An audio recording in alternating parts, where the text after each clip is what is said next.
Welcome back to CBS Mornings here at 7:30. And the mass shooting in Texas is renewing a lot of questions, including a big one. What can be done to end this cycle of gun violence in America? In this latest instance, 8 people killed with an AR-15 style rifle, including children. And we can all agree it happens far too often. So to talk about some of the potential answers, we're joined now by Republican Senator Bill Cassidy of Louisiana. Senator, thank you very much for being here. Yeah. Thank you for having me. You know, we have so many important issues in this country, but the gun issue is so urgent, it seems like all we can talk about sometimes. And I know you always say, as a physician, don't just do something, think. So when something like this happens, what do you think? Well, first we have to say that, one, it's a tragedy. I mean, your heart just, oh my gosh.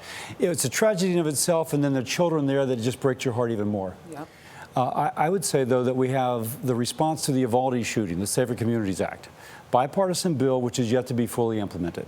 If you think about the 3 things that usually result in a mass shooting, the motivation, domestic violence, criminal gang activity, or someone who's mentally ill, the Uvalde response bill has something to address each of those. I will say that it's a big bill. I will also say the administration has been slow to implement portions of it. Let's get it out, let's push it, and let's see what effect that has. Well, then, just to clarify it for people, breaking out that big bill into individual points, we were looking at a Fox News poll earlier this morning that shows 80% plus support, or almost 80% support, for things like criminal background checks, moving the age of gun purchases up to 21, even almost 80% support for a 30-day waiting period. Of those issues, this is Republicans with support at that level. Would you support any of those actions? But let's look at what we already have. I would support it if it makes a difference, perhaps. Let me phrase this.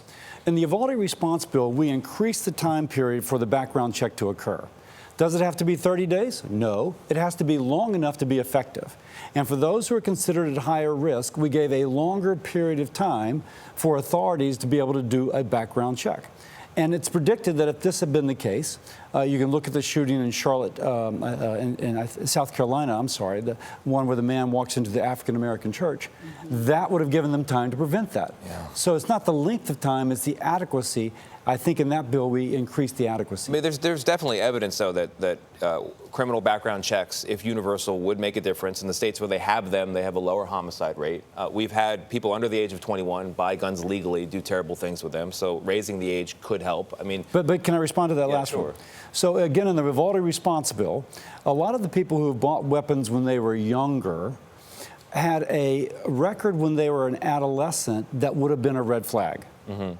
They turn 18, those records are sealed, they go out and buy a weapon because the reason to not let them buy is now sealed. Under the Uvalde response bill, we allow a judge to say, wait a second, you can unseal those. You can look at those, pull them out, and see whether or not this person should or should not have a weapon. So I would argue that we address the situation that you brought up, but it has to be completely implemented. But in the meantime, guns are which is shocking to many people, guns are still the leading cause of death for children, more than motor vehicle accidents, cancer, heart disease. And that is shocking, Gayle. Every time, it blows me away every time I hear it. Every time that there's an incident, someone always comes up, but in this case, in this case, in this case, what can be done right now? What can be done right now? Because it's no longer a matter of if it can happen to you. It almost seems like a matter of when it could happen to you. So, Gayle, I think if I'm correct, most of those deaths among children are accidental. Yes, we read about the shooting in the mall, but most of them are accidental. It is up to a parent to make sure that a child does not have access to a weapon. I've sponsored legislation that would give a tax credit that would allow parents to lock up their gun, give them a tax credit to buy the safe so that they can lock it up so the child cannot get there. Why not go further and mandate that people who own guns have lock boxes? I know gun owners often say, well, look, I need to get to that gun quickly. That's why I own the gun in the first place. But why not make it a law, not just an encouraged action? Tony, what if you're poor?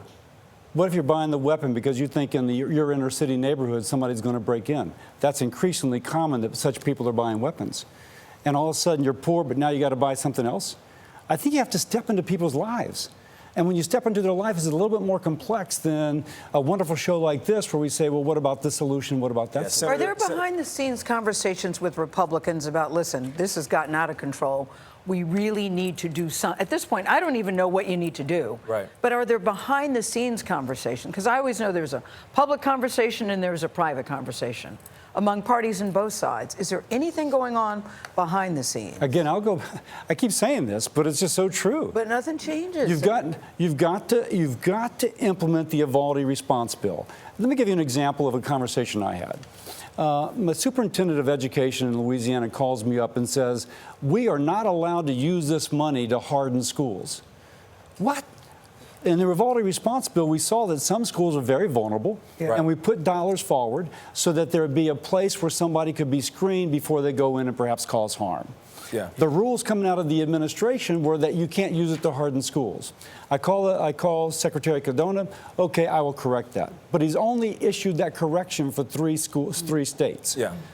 So we've got to push that money out and see what happens. Senator, we understand that there are complexities to this, and I want to maintain a certain level of sensitivity as I ask this question, because we do have victims that are dealing and still healing. But one bystander who was treating one of the victims said he found one victim without a face. And this points to the issue of the types of firearms that people are walking into these malls with, walking into our schools, our churches, and it seems like these assault rifles are being used more and more. What are we doing about giving these weapons of war to people who shouldn't have them? Yeah. So in the Equality Response Bill, which again has to be fully implemented. I hear you. Yes. If you go back to the shootings that I described, they're either gang-related, domestic violence, or they are going to be someone who's mentally ill. Okay. Now, in each of those, we attempt to address it.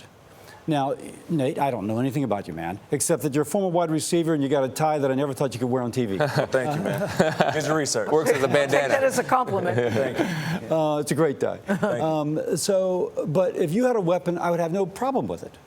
What we did is, if somebody has got a criminal background and they obtain whatever weapon it is, AR-15 or not, and they obtain it illegally, we attempt to go after the person who bought it for that criminal, who allowed that criminal to obtain it illegally.